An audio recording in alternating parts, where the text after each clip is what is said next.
तो hello students, today we are studying the polarity of bonds. बंधों की ध्रुवीयता मतलब बात करें कि जो बॉन्ड्स जो होते हैं इन पे कभी कभी बात करें, जैसे आंशिक धनावेश और आंशिक ऋणावेश आ जाता है, तो इसे हम कहते हैं पोलैरिटी ऑफ बॉन्ड्स। अब ये आता कैसे कैसे है ये देखो, इसके बारे में अपन और डीप स्टडी करेंगे। की बात करें, the bonds between two atoms is formed either by transfer of electron और by sharing of electron। हम बात करें जो बॉन्ड्स जो बनते हैं बिटवीन टू एटम्स, दो अणुओं के बीच, वो फॉर्म्ड होते हैं किस किस से, either या तो ट्रांसफर ऑफ इलेक्ट्रॉन, या तो इलेक्ट्रॉन के ट्रांसफर से, स्थानांतरण से, या फिर बात करें और by a sharing of electron, या फिर इलेक्ट्रॉन्स के शेयर करने से। तो बात करें एज ए रिजल्ट, तो उसके रिजल्ट से हम बात करें as a result of which ionic and covalent bond are formed. तो उससे एक बात करें आयनिक और सहसंयोजक बंध, आयनिक और कोवेलेंट बॉन्ड फॉर्म होता है, बनता है, but in reality no bond is 100% ionic and covalent. तो भाई आयनिक और कोवेलेंट बॉन्ड तो बनता है, लेकिन कोई भी बॉन्ड क्या है, कोई भी बॉन्ड ना तो 100% आयनिक है और ना ही 100% कोवेलेंट है। अब बात करें आयनिक करेक्टर इन कोवेलेंट बॉन्ड, कि कोवेलेंट बॉन्ड में कब आयनिक करेक्टर आ जाते हैं। तो जैसे बात करें when covalent bond is formed between two similar atoms, जब कोवेलेंट बॉन्ड दो सिमिलर एटम, जैसे कि बात करें for example H2 O2 N2 और F2 के बीच में, जब the shared of pair electron, जब ये क्या करते हैं, शेयर करते हैं पेयर ऑफ इलेक्ट्रॉन, तो is equally attracted by the two atoms, तो वो इक्वली दो एटम्स द्वारा अट्रैक्टेड किया जाता है। ओके, अब बात करें as a result electron pair is situated exactly between two identical nuclei and no polarity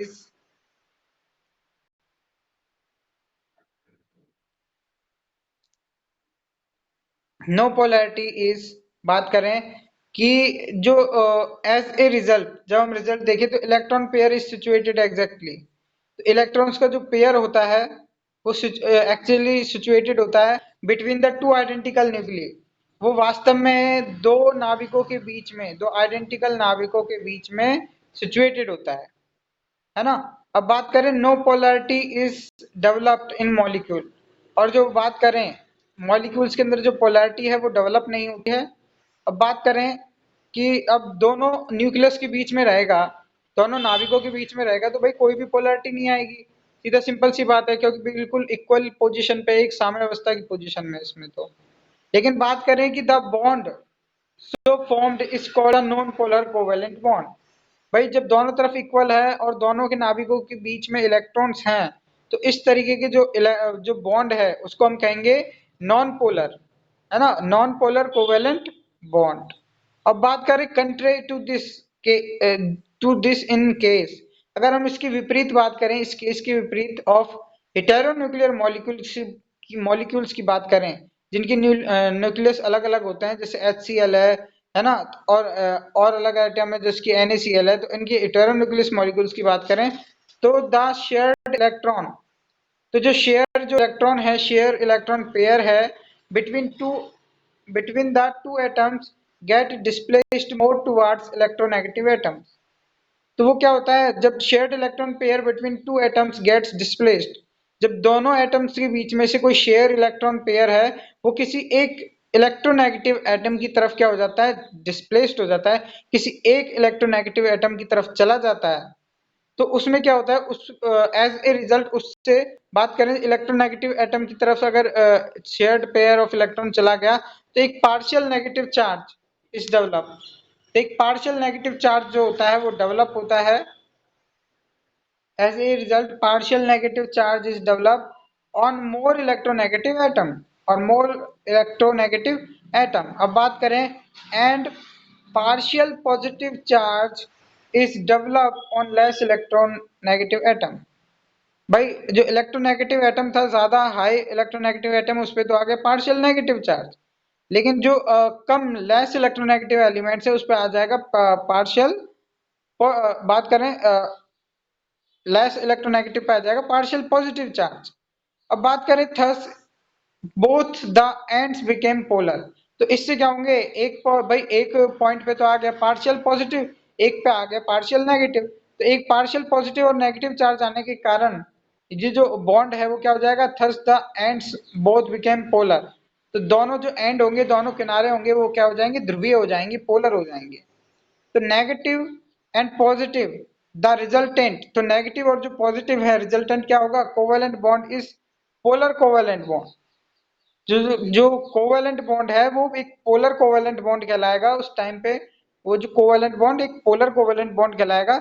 and the molecule is called a dipole.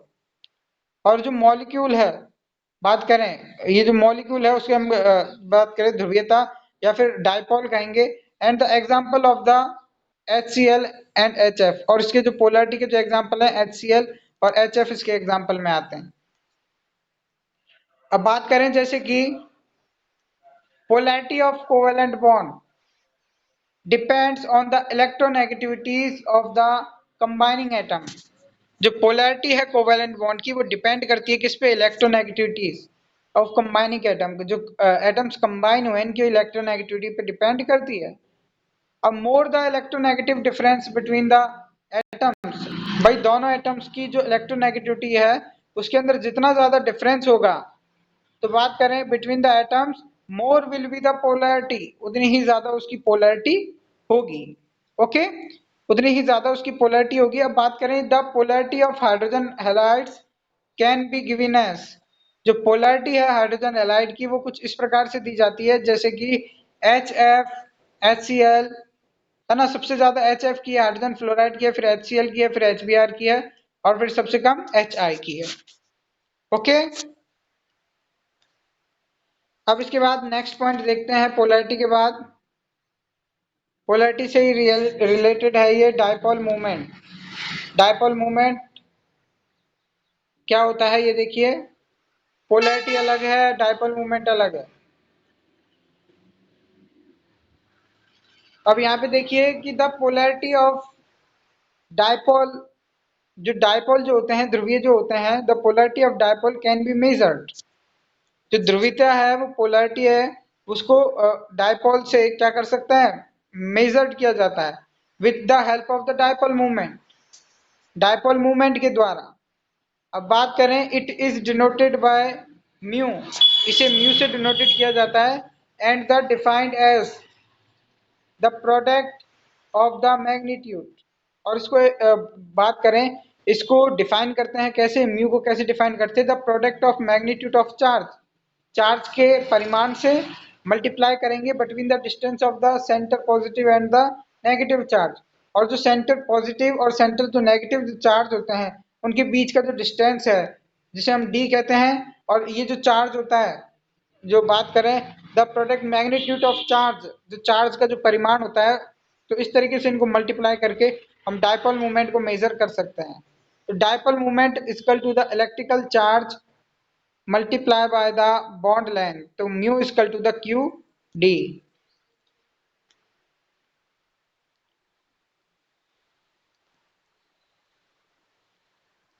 अब बात करें dipole movement is usually expressed in debye units, जो dipole movement है उसको Debye से count करते हैं। तो the conversion factor is 1d, तो जो कन्वर्जन फैक्टर है उसे 1d कहेंगे, equal to the 3.33564 into 10 to the power minus 30। तो 3.33564 into 10 to the power minus 30। अब बात करेंगे कि where C is coulomb and M is metre, वहाँ C क्या है, कूलाम है, और एंड M इज मीटर, और M क्या है, मीटर में है। अब बात करें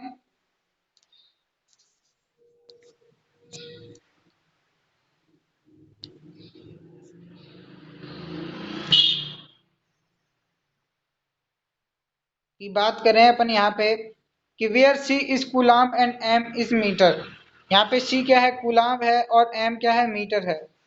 अब बात करें it is represented by arrow, इसको एक एरो से रिप्रेजेंटेड करते हैं, एरो से, और हैविंग ए सिंबल, जिसका सिंबल क्या होता है, pointed toward the negative ends, जिसको पॉइंटेड करते हैं हम नेगेटिव एंड की तरफ, नेगेटिव किनारे की तरफ।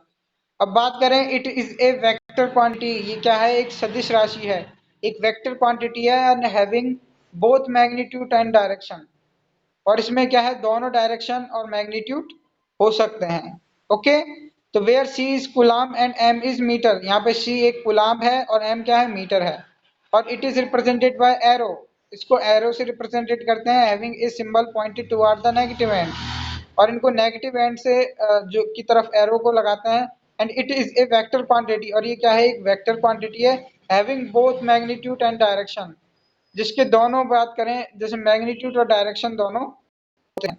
ओके, अब बात करें आगे एप्लीकेशन ऑफ डायपोल मूवमेंट, जो कि बहुत इंपॉर्टेंट है। एप्लीकेशन ऑफ डायपोल मूवमेंट बहुत इंपॉर्टेंट टॉपिक है, इसमें ध्यान रखना। तो फर्स्ट पॉइंट इसमें बात करते हैं एप्लीकेशन ऑफ डायपोल मूवमेंट में, कि it gives an idea about the degree of polarity, कि यह हमें बताती है किसके बारे में, डिग्री ऑफ पोलैरिटी, ध्रुवीयता की मात्रा या ध्रुवीयता की डिग्री बताती है, of the bond in diatomic molecules, जो कि डायएटॉमिक मॉलिक्यूल्स में होते हैं, तो उनमें वो डिग्री बताती है ध्रुवीयता की। कैसे, डायएटॉमिक मॉलिक्यूल में कैसे बताती है कि द ग्रेटर द बॉन्ड, जितना बड़ा बॉन्ड होगा, the greater the bond polarity, जितनी ज्यादा बॉन्ड पोलैरिटी होगी, greater will be the polarity in the molecule. भाई जितना ही बड़ा ग्रेटर द बॉन्ड, जितना ही बड़ा बॉन्ड पोलैरिटी होगी, तो बात करें the greater will be polarity in molecule, तो उतने ही ज्यादा क्या होगी, मॉलिक्यूल में भी पोलैरिटी होगी। अब बात करें, ये तो फर्स्ट पॉइंट था कि degree of polarity of bond, ये क्या है, polarity of bond in diatomic molecules, इससे पता चलता है। और the greater the bond polarity, जितनी ज्यादा बॉन्ड पोलैरिटी होगी, greater will be the polarity in molecules, उतनी ही ज्यादा मॉलिक्यूल है उसमें पोलैरिटी पाई जाती है। अब नेक्स्ट अपना आता है कि shape and the geometry of molecules, shape और ज्योमेट्री मॉलिक्यूल्स की। अब नेक्स्ट आता है shape and geometry of molecule, की बात करें आकार व आकृति किसकी, मॉलिक्यूल्स की। तो बात करें मॉलिक्यूल्स की आकार व आकृति के बारे में बात करें हम, तो देखो shape and geometry of A molecule in A polyatomic molecule, मतलब एक बहु परमाणु, मतलब ऐसे मॉलिक्यूल जिनमें बहुत सारे एटम्स होते हैं, तो the value of dipole moment, तो उनमें जो वैल्यू होती है डायपोल मोमेंट की, डिफरेंट फॉर डिफरेंट बॉन्ड, तो डायपोल मोमेंट की जो वैल्यू होती है डिफरेंट, बात करें अलग अलग होती है फॉर डिफरेंट बॉन्ड्स के लिए। तो बात करें इन सच केसेस, अगर इन सच केसेस में बात करें, तो the dipole movement of molecule is the vector sum of the, तो जो डायपोल मूवमेंट होती है, dipole movement of the molecule is the vector, वो क्या होती है, is the vector sum of the,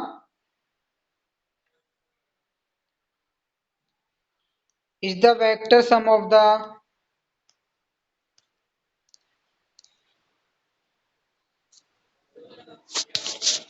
vector sum of the dipole movement of various bond, कि मतलब जो अलग अलग जो वेरियस जो बॉन्ड होंगे उनके जो डायपोल मूवमेंट है उसका क्या होगा, वेक्टर फॉर्म होगा।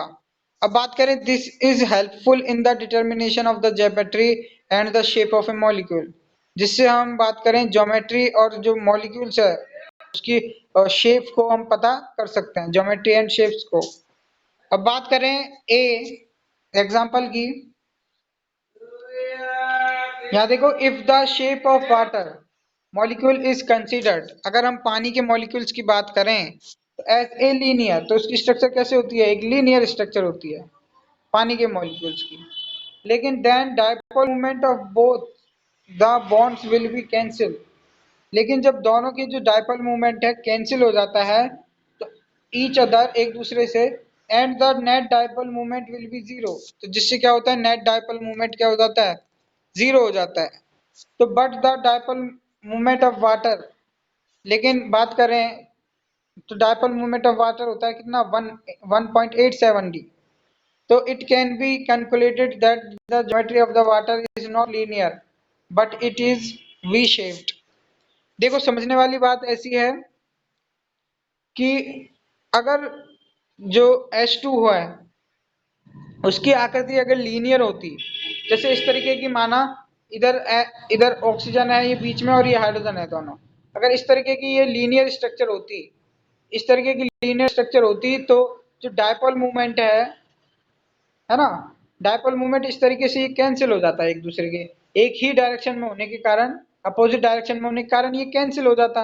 और अगर एक दूसरे के अपोजिट डायरेक्शन में होने के कारण ये कैंसिल हो जाता तो डायपोल मूवमेंट की वैल्यू आनी थी, चाहिए थी 0। लेकिन जो डायपोल मूवमेंट की वैल्यू कितनी होती है, पानी के मॉलिक्यूल की डायपोल मूवमेंट की वैल्यू होती है 1.87 डी, 1.87 डी होती है। तो इस तरीके से हम बात करें जो पोलैरिटी जो होती है 1.87 डी, तो इस तरीके से जो म्यू की वैल्यू है वो निकलती है। अब बात करें जैसे अपना जो कार्बन मॉलिक्यूल है CO2 है, CO2 की स्ट्रक्चर क्या होती है, लीनियर होती है ना। तो and the other end the shape of CO2 is linear, तो because dipole movement of the both the end cancel by each other. क्यों? क्योंकि इसमें देखो लीनियर स्ट्रक्चर है और डायपोल मूवमेंट एक दूसरे के अपोजिट डायरेक्शन में होने के कारण, एक दूसरे के अपोजिट डायरेक्शन में होने के कारण डायपोल मूवमेंट को कैंसिल कर दिया जाता है। ओके, अब नेक्स्ट आता है अपना BF3 मॉलिक्यूल्स। BF3 मॉलिक्यूल्स बहुत इंपॉर्टेंट है कि the dipole movement is zero also the 3BF bonds are oriented in an angle। Dipole movement क्या होती है, जीरो होती है अगर 3BF जो मॉलिक्यूल्स होते हैं वो एक दूसरे से क्या 120 के एंगल पे सिचुएटेड रहते हैं टू वन अनदर, एक दूसरे से। तो बात करें 3 bonds movements gives net sum of zero. जो तीन बात करें जो अपने मॉलिक्यूल्स हैं उनका जो नेट बात करें सम ऑफ जीरो, जो नेट जो बात करें जो पोलैरिटी होती है वो जीरो होती है as the resultant any two is equal to the opposite to the direct third. अगर बात करें कोई भी एक है ना, any two are opposite to the third molecule, अगर कोई भी एक दूसरे के क्या है जस्ट अपोजिट होगा तो बात करें dipole movement is zero also the 3BF bonds are oriented in angle 120 degree. कि डायपोल मूवमेंट क्या होती है, जीरो होती है, जबकि क्या है तीनों 3BF मॉलिक्यूल्स हैं वो ओरिएंटेड हैं, सिचुएटेड है किस पे, एंगल ऑफ 120 पे, 120 डिग्री के एंगल पे टू वन अनदर, एक दूसरे से। And the 3 bonds movements give the net sum of zero. तीन जो बॉन्ड बात करें 3 बॉन्ड मूवमेंट, 3 बॉन्ड्स की जो मूवमेंट है उनका नेट क्या है, sum of zero as a resultant any two is equal to the opposite to the third. जबकि अपन रिजल्टेंट बात करें कि अगर any is two is equal, और जबकि क्या है दो तो क्या है इक्वल है and the opposite to the direction, opposite to the third, और एक दूसरे के क्या है अपोजिट हैं। ओके, तो मतलब नेट तो क्या होगा, नेट वैल्यू तो इसकी जीरो होगी नेट डायपोल मूवमेंट की।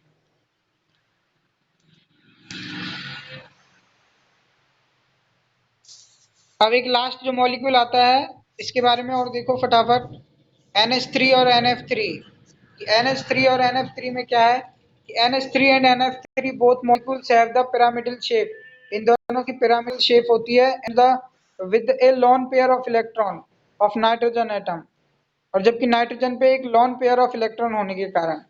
अब बात करें although fluorine is more electronegative than nitrogen, जबकि फ्लोरीन क्या है मोर इलेक्ट्रोनेगेटिव है देन नाइट्रोजन, नाइट्रोजन से ज्यादा मोर इलेक्ट्रोनेगेटिव है। तो ऐसे बात करें कि the resultant dipole movement of NH3, जो रिजल्टेंट जो परिणामी डायपोल मूवमेंट है NH3 की वो आती है अपनी 4.90 इंटू 10⁻³ सेंटीमीटर। अब बात करें इस greater than that of NF3, जबकि वो किससे ज्यादा है, इस greater than that of NF3। अब बात करें 0.8 into 10⁻³ centimetre. This is because in the case of NH3 the orbital dipole moment due to the lone pair is the same direction as the resultant dipole moment of NH bonds। की बात करें due to the lone pair, जो lone pair जो होता है due to the lone pair is in the same direction, अगर lone pair same direction में हो in the same direction as the resultant dipole movement of the NH bond, तो उसके resultant हम बात करें जो डायपोल मूवमेंट होगा NH बॉन्ड का, है ना, मतलब उसमें डायपोल मूवमेंट पाया जाएगा। क्यों? क्योंकि वो एक दूसरे के बात करें सेम ही डायरेक्शन में, अपोजिट डायरेक्शन में नहीं, अपोजिट डायरेक्शन में तो कैंसिल हो जाता है। वेयर एज इन NF3, जबकि NF3 में बात करें और orbital dipole is the direction opposite to the resultant, जबकि NF3 में बात करें जो डायरेक्शन है वो क्या है, अपोजिट है to the resultant dipole moment, resultant dipole moment के 3 नो। बात करें NF3 बॉन्ड्स के, तो बात करें the orbital dipole because of the lone pair decrease the affect, जो लॉन पेयर है वो क्या कर देता है, अफेक्ट को डिक्रीज कर देता है the resultant NF3 bond movement. तो जिससे क्या होता है, NF3 बॉन्ड मूवमेंट मिलता है। तो बात करें which resultant in low dipole movement of NF3 represented below, तो जो लो डायपोल मूवमेंट है NF3 की वो प्रेजेंट कुछ इस तरीके से की जाती है। देखो मेनली डायरेक्शन देखनी है अपन को, लॉन पेयर है ये अपना डायरेक्शन ऊपर की तरफ लगाता है, ठीक है। NH3 है, NH3 अपना डायरेक्शन भाई इलेक्ट्रोनेगेटिव इसकी तरफ लगाएगा और ये इसकी तरफ लगाएगा, ओके। तो इसके रिजल्टेंट ही भाई, अगर नाइट्रोजन के ऊपर क्या आ रहा है भाई, 3 तो नाइट्रोजन की तरफ लग रहे हैं और एक ऊपर नाइट्रोजन बाहर की तरफ लगा रहा है। तो इसका मतलब जो नाइट्रोजन है उसमें क्या होगा, डायपोल मूवमेंट पाया जाएगा। तो इसलिए 4.90 इंटू 10⁻13 सेंटीमीटर का डायपोल मूवमेंट हमें मिलता है। तो बेटा आज के लिए तो आपका इतना ही था, टाइम आउट होने वाला है, ओके। और ऐसे ही NF3 का मॉलिक्यूल्स और देख लो। NF3 के मॉलिक्यूल्स में भी क्या रिजल्टेंट जो बात करें उसमें तो देखो इस डायरेक्शन में थे NF3 में, लेकिन इसमें अपोजिट डायरेक्शन में है। नाइट्रोजन की तरफ नहीं जा रहे, वो नाइट्रोजन से दूर जा रहे हैं, नाइट्रोजन से दूर जा रहे हैं, इसलिए उसका जो डायरेक्शन है क्या, बताइए ये एरो जाते हैं इलेक्ट्रोनेगेटिव एटम की तरफ। जैसे नाइट्रोजन और फ्लोरीन में से फ्लोरीन ज्यादा इलेक्ट्रोनेगेटिव है ना, तो ये एरो जाएगा फ्लोरीन की तरफ, ओके। हाँ, जो इलेक्ट्रोनेगेटिव होगा उसकी तरफ एटम जाएगा। और अगर एक दूसरे के अपोजिट डायरेक्शन में होंगे तो वो कैंसिल हो जाता है वहां पे डायपोल मूवमेंट, और एक दूसरे के ही उसमें होते हैं, एक दूसरे की डायरेक्शन मतलब एक ही डायरेक्शन में होते हैं। जैसे ये तीनों अगर मैं बात करूं, ये नाइट्रोजन पे आ जाए और नाइट्रोजन का जैसे ऊपर वाला आ रहा था कि भाई वो उधर की तरफ चला जाए, तो उस सिचुएशन में जो डायपोल मूवमेंट है उसमें पाया जाता है। मतलब एक एटम की तरफ अगर सब 3 एटम का अगर डायपोल मूवमेंट जा रहा है, एरो जा रहा है, तो उसका डायपोल मूवमेंट ज्यादा होगा।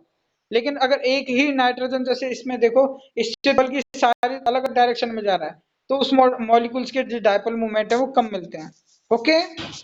अंडरस्टैंड। अब मैं ऐड करता हूँ क्योंकि इसमें टाइमिंग अब एंड होने वाली है, ओके।